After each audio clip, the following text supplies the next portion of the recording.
साथ संगत जी, प्यार से कहना धन निरंकार जी। किसी ने बड़े कमाल की बात कही है कि 84 लाख जीवन में सिर्फ मनुष्य ही पैसा कमाता है, और उस पर कमाल की बात यह है कि बाकी कोई जीव कभी भूखा नहीं मरा और इंसान का मनुष्य कभी जीवन में पेट भरा ही नहीं। साथ संगत जी, शुरू करते हैं आज की कहानी। एक गांव में एक व्यक्ति रहता था, बड़ी तपस्या करता था, भगवान को प्रसन्न करने के लिए का प्रयास करता रहता था। और एक दिन वाकई में भगवान प्रसन्न हुए और इसको दर्शन दे दिए। जब दर्शन मिले तो इसने कहा, प्रभु मुझे आपसे बहुत कुछ मांगना है। उन्होंने कहा, मांगते जाओ, तुम्हें सब मिलेगा, लेकिन एक छोटी सी शर्त है। इसने कहा, क्या? भगवान ने कहा, जो भी तुम्हें मिलेगा उसका डबल तुम्हारे गांव वालों को मिलेगा, दोगुना मिलेगा। इस व्यक्ति ने कहा, मैं अभी और मांगूंगा, पहले एक काम तो कर दो। भगवान ने कहा, बताओ, महल बन जाए मेरा। भगवान ने कहा, ठीक है। इस व्यक्ति का 10 मंजिल का घर बनके तैयार हो गया, लेकिन पूरे गांव का 20-20 मंजिल के घर बन गए। अब ये अपने घर से निकलता, गांव में घूमने के लिए जाता, सामान लेने के लिए जाता, तो देखा 20-20 मंजिल की कोठियाँ बनी हुई हैं। इसको गुस्सा आता अंदर ही अंदर कि सारी मेहनत, सारी तपस्या मेरी, और ये फ्री में मज़े ले रहे हैं। उसने सोचा, अब क्या कर सकते हैं। अभी मैंने दोबारा तपस्या की, प्रभु को प्रसन्न किया। प्रभु ने फिर दर्शन दिए और इसने कहा, प्रभु मेरा सपना था बचपन से कि मेरे पास कोई कार नहीं है, मुझे एक गाड़ी चाहिए घूमने के लिए। लेकिन उनके घर के बाहर एक गाड़ी आ गई, लेकिन पूरे गांव वालों के घर में एडवांस में और गाड़ियां खड़ी हो गई, 2-2 गाड़ियां वो भी। और इस व्यक्ति को फिर से ये सब अच्छा नहीं लगा कि मेहनत मेरी, तपस्या मेरी और मज़े ये ले रहे हैं। दूसरे गांव में समझदार इंसान एक रहता था। उसको लगा कि जा कर के उससे मिलता हूँ। एक बार वो उनके पास गया, मदद मांगी, उनको सारी बात बताई।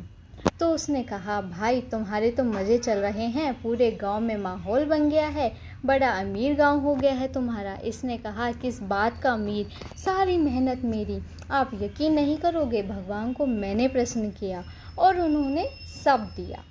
मैंने उनसे एक मांगा, मुझे एक दिया, लेकिन बाकी गांव वालों को 2-2 दिए। मेरा दिमाग जो है ख़राब रहता है, मुझे समझ नहीं आ रहा कि खुशी ही नहीं मिल रही कि मैं क्या करूं। और उस समझदार आदमी ने, सो कॉल्ड जो विद्वान बना हुआ था, उसने इसको एक आइडिया दिया कि एक काम करो, अब की बार वो आए तो भगवान को प्रसन्न करके, तुम दर्शन करके उनसे बोलना कि प्रभु मेरी एक आँख गायब कर दो, मुझे अंधा कर दो। एक आँख से जो है अंधा होने के लिए मांग रहा था भगवान से।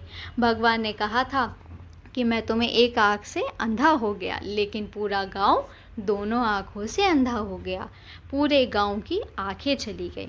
जब ये बाहर निकलता तो देखता कि गांव वालों की आंखें ही नहीं हैं, लेकिन खुद प्रसन्न होता कि मेरी एक आँख तो है। इसने कहा, अब जा कर के मज़ा आया और ये प्रसन्न होने लगा। ये कहानी उस आदमी की नहीं है साथ संगत जी, हमारी है, हम सब की है। इस रेस में जो हम सब दौड़ रहे हैं, हमारे पास जो है वो सबसे ज़्यादा हो, बाकियों के पास कम हो। हम अपने अंदर ऐसे विचार रखते हैं और हम अपने दुख से परेशान नहीं हैं, बल्कि दूसरों के सुख से परेशान हैं। हमारी दिक्कत यही है कि मेरे पास 5 लाख वाली चीज़ है, लेकिन दूसरे के पास में 8 लाख वाली कार आ गई है। मेरे पास 3 चीज़ें हैं, मेरे पास 3 मंजिल की है, लेकिन दूसरे के पास 5 मंजिल की कोठी बनी हुई है। यही दिक्कत है, इसलिए हम अंदर से परेशान रहते हैं, लगातार झुलते रहते हैं। ये जो फैक्टर है हम सब पर हैवी रहता है। जीवन में प्रसन्नता चाहते हो तो अपने अंदर वो प्रसन्नता ढूंढनी होगी। लोगों से जलना बंद कीजिए, अपने हित में सोचिए, अच्छा सोचिए, दूसरों के लिए भी अच्छा सोचिए। साथ संगत जी, कहानी पसंद आई हो तो वीडियो को लाइक और चैनल को सब्सक्राइब ज़रूर कीजिए। धन निरंकार जी।